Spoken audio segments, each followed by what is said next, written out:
Okay, Monique Marie Carroll started recording. Okay.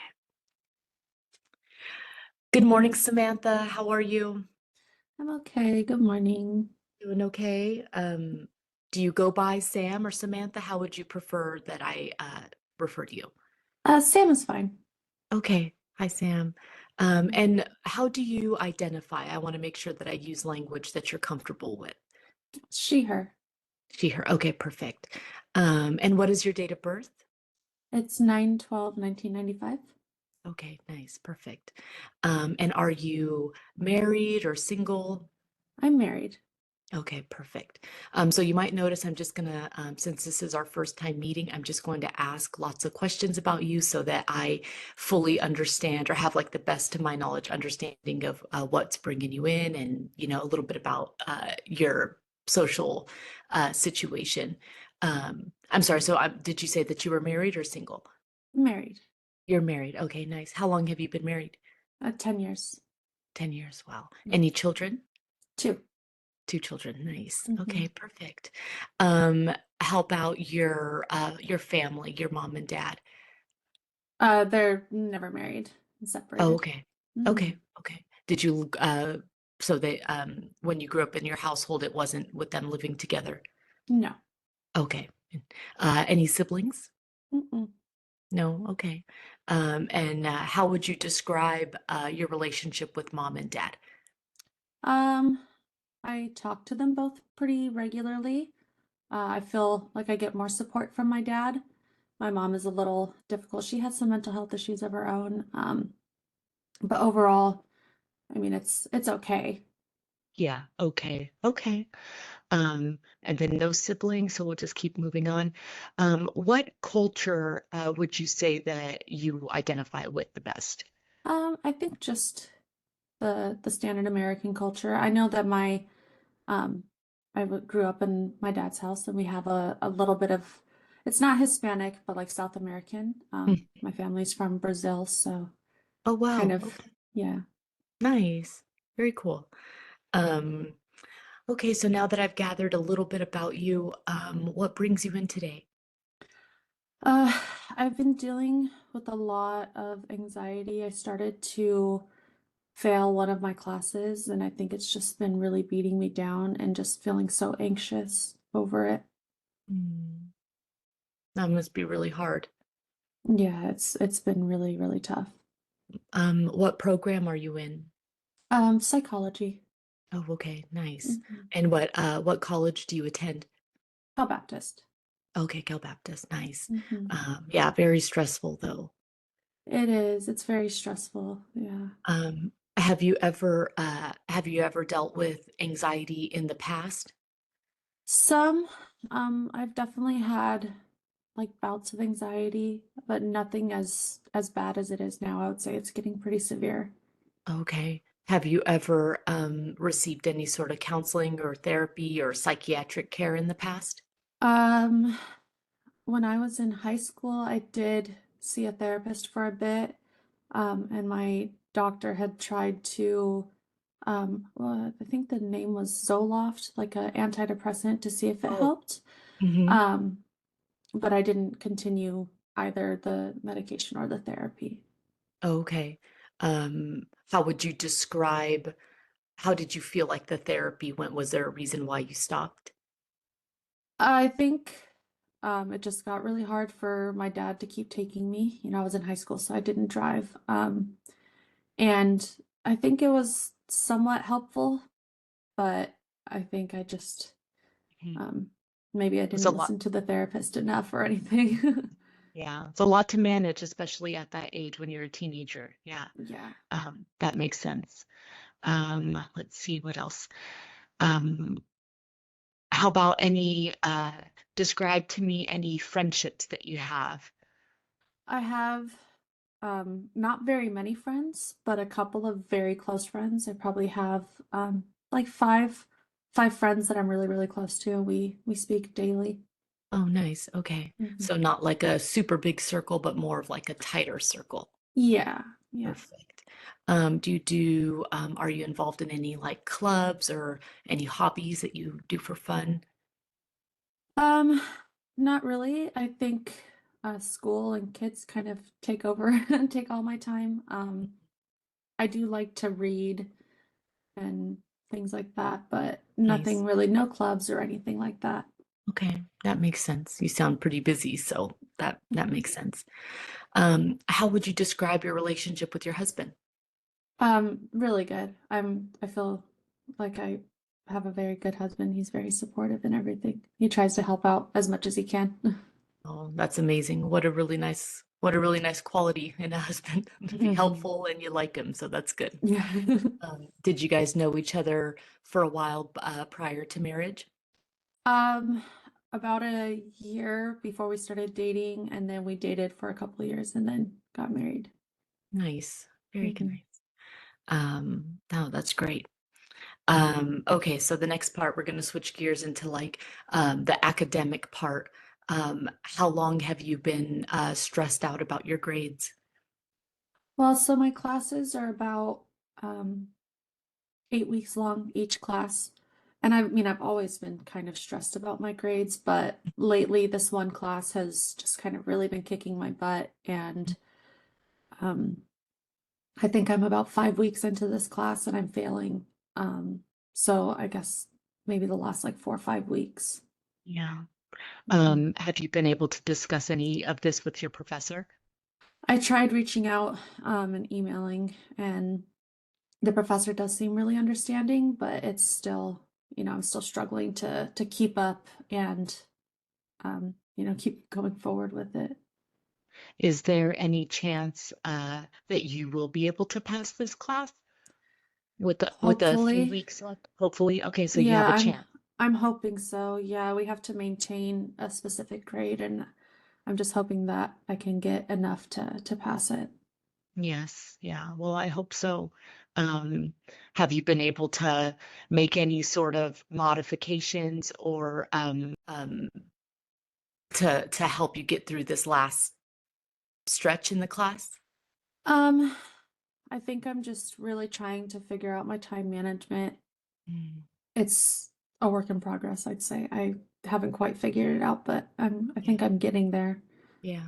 It sounds Mhm. like time management when you have two kids and you're married sounds like it would be definitely a difficult thing to Mm. try to nail down. So I can tell that you're doing the best that you can because you want to pass your class, but it just sounds like life is difficult with juggling all this.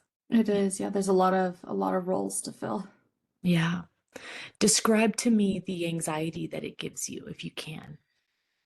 Um, I end up really just kind of feeling like physically I get hot and my heart will start to race when I start thinking about it. And it kind of puts me like I feel like I'm just not going to pass.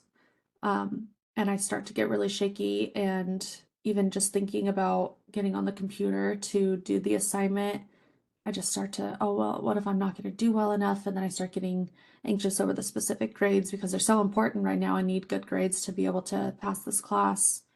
Um, so yeah, I start to get really, really um, kind of flustered. Hmm.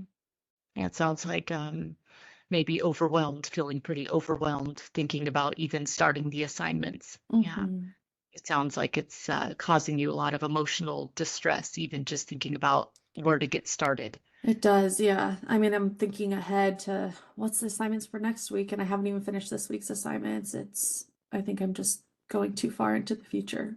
Mhm.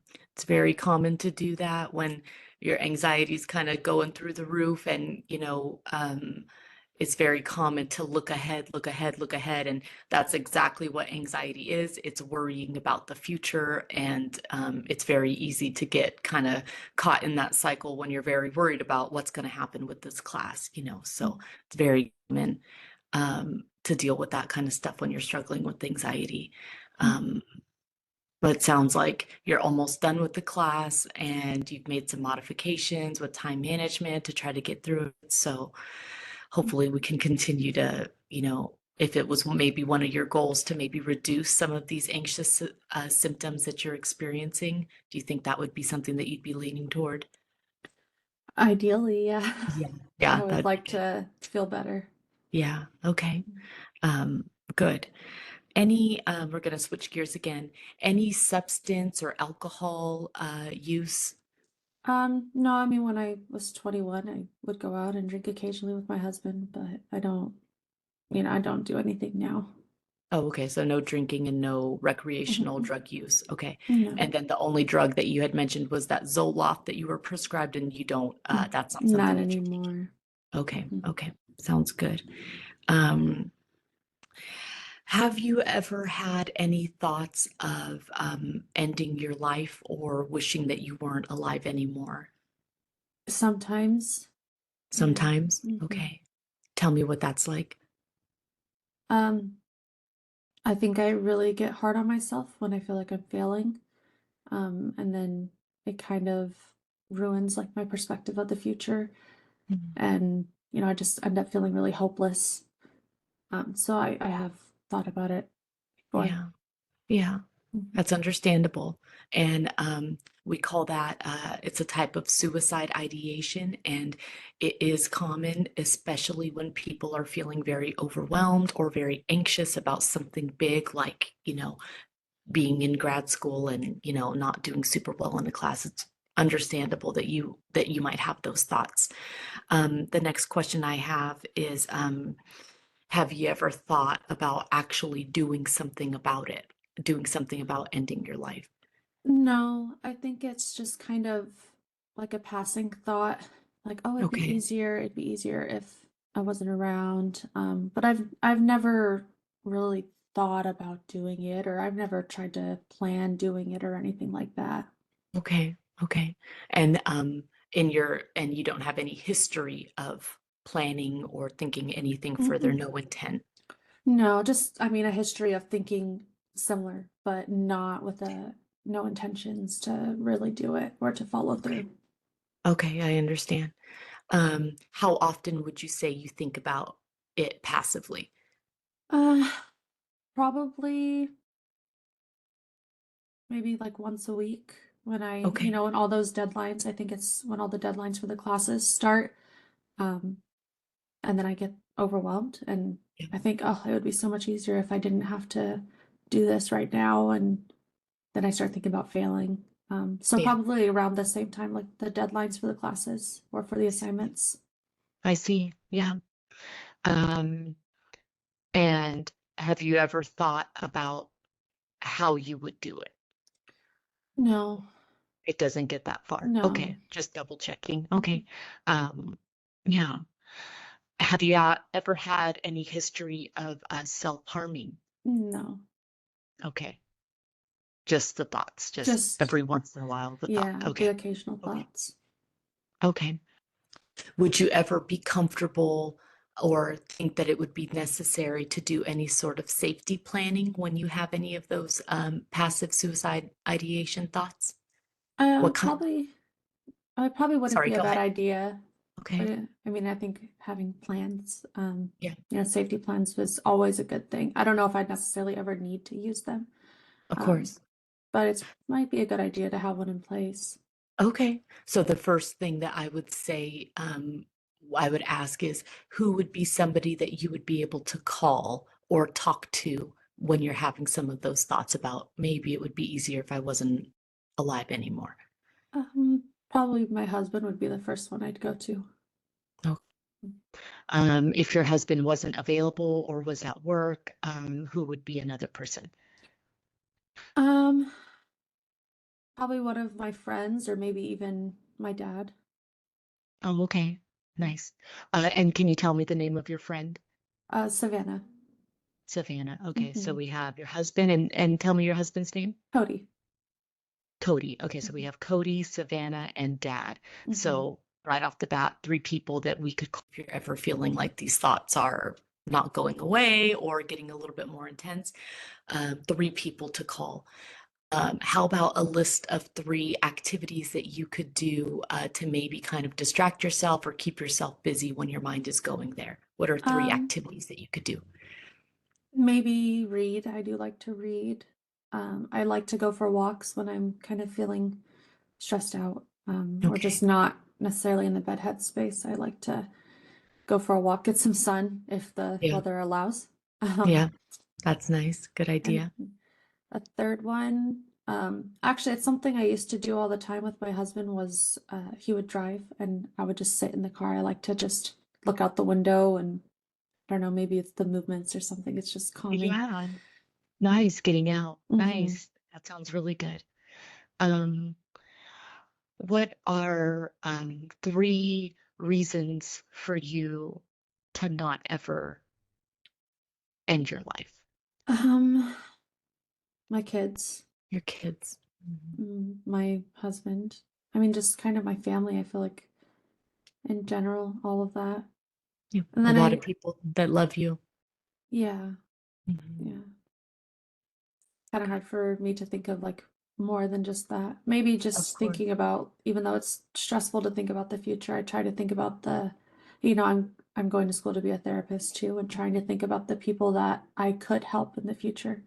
Yes. No, that Hmm. doesn't sound, it sounds very like your kids, your husband, your family, your friends, and the goals that you have for yourself and the people that you're going to help. Hmm. There's a lot of good, hefty reasons to be here. Hmm. Um, Another resource that I'm going to give you as part of the plan is there is a national suicide prevention hotline, and it's really easy.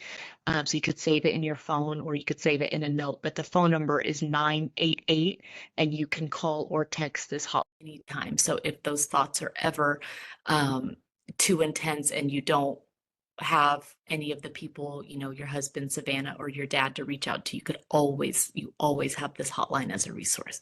Okay, thank you. Okay. Of course. The last thing that I kind of just want to wrap up is back to your culture. I know you said you mostly identify with just like American culture, but you do have some Brazilian heritage as well. Have you Hmm. ever experienced any discrimination or stereotyping from because of your cultural background? Um, I wouldn't say me, but like I was raised with my grandma, and my grandma, I look very white, I'm blonde and light eyes, but my grandma looks more like darker, like Hispanic. Hmm. Um, so I have noticed sometimes like if I'm with her, people might treat her a little different, but not me. It's more so like my family when I'm with them. Oh, okay. So you've Hmm. witnessed it. Yeah. Kind of Yeah. maybe secondhand. Yeah. You've noticed Yeah. a change. Hmm. Has that ever been a conversation that has your grandma ever acknowledged that or brought that up to you or Not really. I don't think she ever she doesn't speak English. oh, okay. So I don't know Yeah, if she necessarily like hears comments people might make or anything I like that. see. Hmm. Okay. Yeah, that makes sense. Um, is there anything about that background that you have or situations that you described? Is there any way that you think that might impact how you some of the anxiety that you're going through? Do you think it impacts that or Maybe I think I'm first generation American. My dad moved to America when he was 14. So I do kind of feel, like a little bit extra pressure to succeed, to Mhm. be the first in my family to graduate and all of that and make a See, career for myself.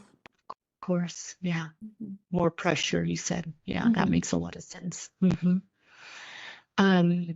We're kind of going to circle around to the last part of our excuse me of our intake. Have you ever suffered any sort of physical abuse or emotional abuse, sexual abuse? No, no, Okay, no, not really. okay, good. And any major medical issues that I should know about? No, I think I'm overall pretty healthy. Okay, Hopefully, that's knock on that's wood. great. Yeah, that's great. Yes. And then just the last part, what are some treatment goals or expectations that you have with seeking therapy? I'd like to obviously feel less anxious. Yeah. Maybe figure out a bit better how to cope with the anxiety when it happens. Hmm. I'd like to not beat myself up as much. I know that it's a big deal to be failing a class, but I'd like to feel better. I beat myself up a lot over that. So Yeah. I think those would probably be my goals. Okay, so reducing some of the anxiety symptoms that you have, increasing some coping mechanisms when you are feeling anxious, and Hmm. maybe increasing some like self-compassion and some grace for yourself as you're navigating this time. Hmm. Yeah. Okay. It was really nice meeting you, and I appreciate you answering all the questions, and I look forward to seeing you in the future. Thank you. Okay, I'm going to go ahead and end this now. Okay.